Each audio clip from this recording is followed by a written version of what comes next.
there, it's Patricia here and welcome back to my channel. This week we are talking about how to feng shui a room in 30 minutes or less. Yes, you can do it. And actually, I probably feng shuied my entire house in 30 minutes or less at times because I'm a bit of a dab hand on making sure we have the energy right. And a quick reminder, don't forget to hit the like button and subscribe to the channel. And of course, hit that bell so that you will get notified every single time a new video gets released in my channel. Now, when it comes to feng shui, it is a journey, it is a process, and when I work with my clients in my Powerhouse program, we really dive into some nitty-gritty, specific things that need to be placed in specific parts of the house. But what I want to share with you today is just some simple practices that you can use around your home in one room that you know needs to be tackled or looked at, or something in your life feels a bit ajar in that part, in that kind of focus, so you can really focus on that part today. So the first thing I'm going to talk about is picking the room. So whatever room it is that you want to tackle, you have to think about the function of that room. So in feng shui, which is kind of beyond the scope of today's video, is just looking at each area of your home represents a different part of your life.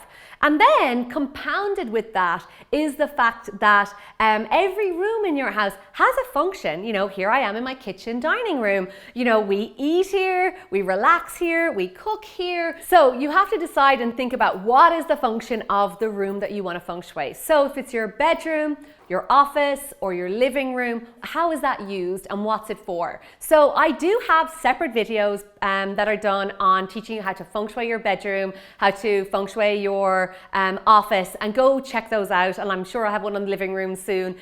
So go check out those videos first to get you kind of in the setup of those. But first of all, you want to think about the actual function of it. So for example, your bedroom is somewhere that you want to sleep. It's somewhere for relaxation. So what I want you to do with any of these rooms is get clear on what you're going to do in that space, and then make sure that what's in that room aligns with that function. So for example, your living room is where you're going to come together as a family. So you wouldn't want your office equipment or all your laptops and all of your books, your workbooks in your living room, because that's going to distract from the function of that room.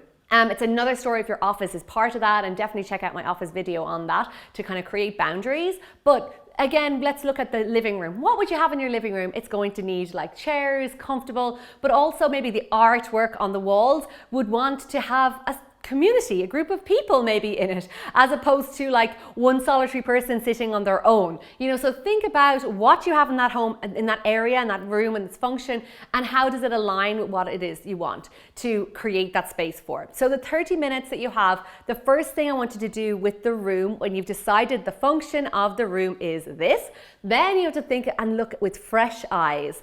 This is one of my favorite exercises when it comes to feng shui, because sometimes and all the time we live in our homes and we just pass by the things that are hanging there, the things on the shelves. We don't give ourselves an opportunity to really focus and look at what is in the room, and does it align with the function of the room? Does it support me in what I want to call into my life? And is it working? Is it of use to me anymore? Do I need it? Do I use it? So with fresh eyes, I want you to imagine you walk into that room for the first time.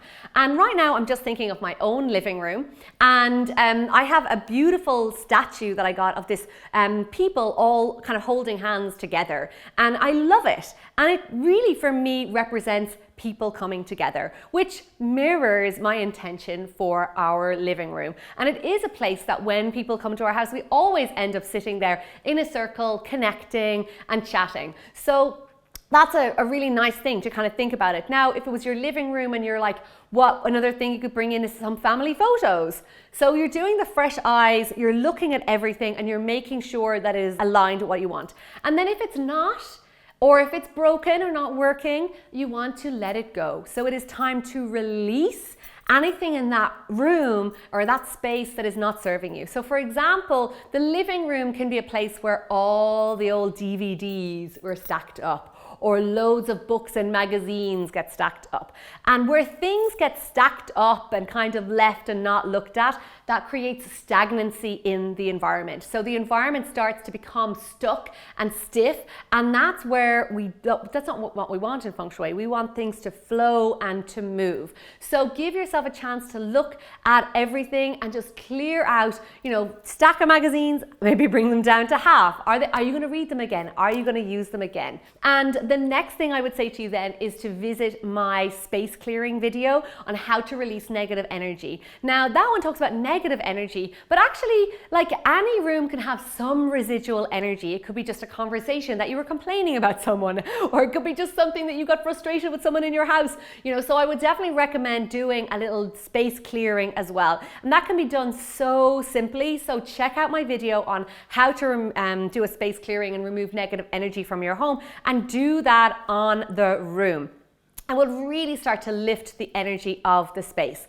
And then, just with that fresh eyes, as you're in it, start to just ask the space, like, what would feel really good for me to bring into this space? So I remember doing that in my living room and being like, I would love some more luxurious cushions.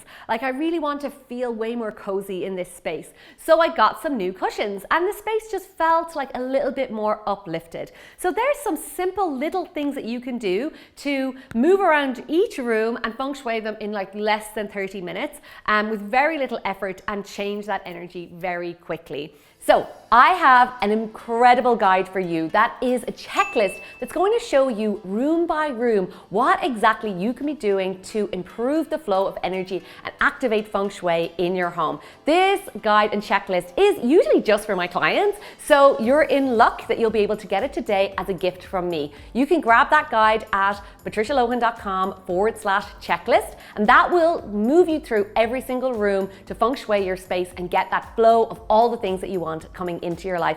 Easy peasy. I would love to hear if there is a room in particular that you are going to tackle after this video. Is it your bedroom? Is it your living room? Is it your kitchen? And tell me what you think you're going to come up with, and maybe afterwards share with me when you've done the fresh eyes exercise what you actually came up with, because you could be surprised of what's laying around your house with that's impacting your energy.